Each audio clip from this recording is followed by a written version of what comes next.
International ختم نبوت movement کے رہنما جناب مولانا شبیر احمد عثمانی، مختصر وقت کے لیے جناب مولانا شبیر احمد عثمانی صاحب۔ نحمدہ و نصلی علی رسولہ الکریم، اما بعد فاعوذ باللہ من الشیطان الرجیم، بسم اللہ الرحمن الرحیم۔ ما کان محمد ابا احد من رجالکم ولکن رسول اللہ و خاتم النبیین وقال اللہ بکل شیء علیما۔ ہم نے ہر دور میں تقدیس رسالت کے لیے وقت کی تیز ہواؤں سے بغاوت کی ہے، توڑ کر سلسلہ رسم سیاست کا فسون فقط ایک نام محمد سے محبت کی ہے۔ قوت عشق سے ہر پست کو بالا کر دے، دہر میں اسم محمد سے اجالا کر دے۔ مجلس احرار اسلام کے زیر اہتمام آج 43ویں سالانہ عظیم الشان احرار ختم نبوت کانفرنس منعقد ہو رہی ہے، اور ابھی انشاءاللہ نماز جمعہ کے بعد مجلس احرار اسلام کی قیادت کے زیر اہتمام ایک عظیم الشان دعوت اسلام کے عنوان سے جلوس نکالا جائے گا۔ الحمدللہ آپ کے اس عاجز کو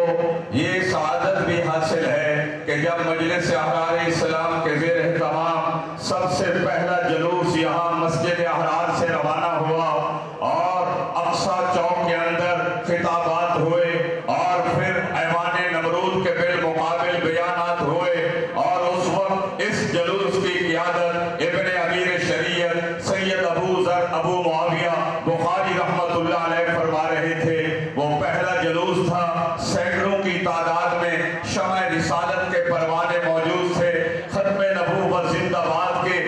نعرے بلند ہو رہے تھے، اور قادیانیت مرد آباد کے نعرے لگ رہے تھے، اور قائد اعظم کی قیادت کے اندر شمع رسالت کے پروانوں کا جلوس رواں تھا۔ نظر یہ آتا تھا، خطرہ یہ تھا کہ ابھی پوری قادیانیت آ کر ابھی حملہ کر دے گی، ابھی گولیوں کی بچھاڑ ہو جائے گی، مگر آپ دیکھیے ہم تو کارکن تھے، مگر قائد احرار کے چہرے کے اوپر میں نے ایک عجیب کیفیت دیکھی ہے، جلال بھی تھا، جمال بھی تھا، جذبہ بھی تھا، عشق مصطفیٰ سے سرشار بھی تھا۔ میرے بھائیوں، ہر وقت یہ خطرات نظر آ رہے تھے، مگر الحمدللہ ایوان نمرود کے بالمقابل قادیانی بھی سامنے نظر آ رہے تھے، اور انہوں نے قادیانیوں کو دعوت اسلام پیش کی۔ قادیانیوں، ہم تمہارے دشمن نہیں ہیں، ہم تمہارے خیر خواہ ہیں، آؤ اس جھوٹے مدعی نبوت مرزا غلام قادیانی دجال کو چھوڑ کر آمنہ کے در یتیم کے دامن رسالت سے وابستہ ہو جاؤ، ہم تجھے اپنے سینے سے لگانے کے لیے تیار ہیں۔ اور اسی طرح پھر میں نے دیکھا ابن امیر شریعت حضرت سید المحسن شاہ بخاری رحمت اللہ علیہ کی قیادت کے اندر یہ جلوس رواں دوا ہے، اور وہ بھی وہاں قادیانیوں کے ایوان پر پہنچ کر جو ہے ان کو دستک دیتے ہیں، قادیانیوں ہم تمہارے سچے خیر خواہ ہیں، آؤ اگر دنیا آخرت کی فلاح چاہتے ہو محمد کے دامن رسالت سے وابستہ ہو جاؤ۔ اور پھر میں نے دیکھا ابن امیر شریعت سید المومن شاہ بخاری کی آواز گونجتی ہے، اور انہوں نے ایسا زبردست بیان کیا، آج بھی وہ تقریریں ان کے موجود ہیں۔ خدا کی قسم قادیانیت کو انہوں نے للکارا اور کہا مرزائیو تم آؤ، اپنی جھوٹی نبوت کا لباس تم پہن کر آؤ، میں محمد عربی کا غلام بن کر کے آتا ہوں، یہاں میدان لگتا ہے، جو جھوٹا ہوگا ہلاک ہو جائے گا، جو سچا ہوگا میں محمد کا ختم نبوت کا رضاکار ہوں،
اللہ ختم نبوت کی چوکیداری کا کام کرتے رہے ہیں۔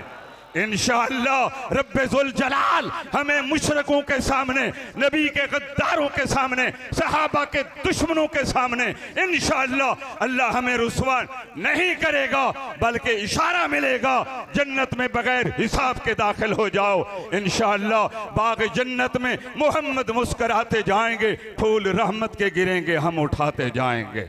آمین کہہ دو اونچی آواز سے۔ آخری بات گستاخان رسول کو بتا دینا چاہتا ہوں اور ملک کے حکمرانوں سے کہنا چاہتا ہوں، سب سے بڑا گستاخ مرزا غلام قادیانی اور اس کی ذریت ہے، اور یہ گستاخانہ خاک شائع کرنے والے انہی کے ماں پر ہیں اور انہی کی پشت کے اوپر ہیں۔ ان کو بھی اور ان کے خلاف بھی کاروائی کی جائے، وگرنہ ایسا نہ ہو انشاءاللہ ہم اپنے پیغمبر کی عزت و ناموس کے لیے ابو بکر صدیق جو قافلہ ختم نبوت کا قائد ہے، محافظ ختم نبوت ہے، ہم صدیق اکبر کے لشکر کے کارکن ہیں انشاءاللہ۔ پھر ہم نکل پڑیں گے، دنیا کی کوئی طاقت ہمیں روک نہیں سکے گی انشاءاللہ۔ گستاخان رسول ہوں، گستاخان صحابہ ہوں، ان کے خلاف کاروائیاں کی جائیں اور ان کو عبرت کا نشان بنانا چاہیے۔ یہ حکمرانوں کا حق بنتا ہے، حکمرانوں کے اوپر ذمہ داری بنتی ہے، وگرنہ آج بھی الحمدللہ ہمیں ملک عزیز کا امن سب سے زیادہ پیارا ہے، وگرنہ غازی علم الدین شہیدوں کے پیروکاروں کے اندر کوئی کمی نہیں ہے۔ وہ ممتاز قادری جیسے ہزاروں موجود ہیں۔ ابھی پشاور کی عدالت کے اندر اس ختم نبوت کے غازی آصف کی عظمت کو بھی سلام پیش کرتے ہیں، جس نے عدالت کے کٹہرے میں کھڑے ہو کر میرے نبی محمد کے دشمن کو جہنم رسید کر دیا ہے۔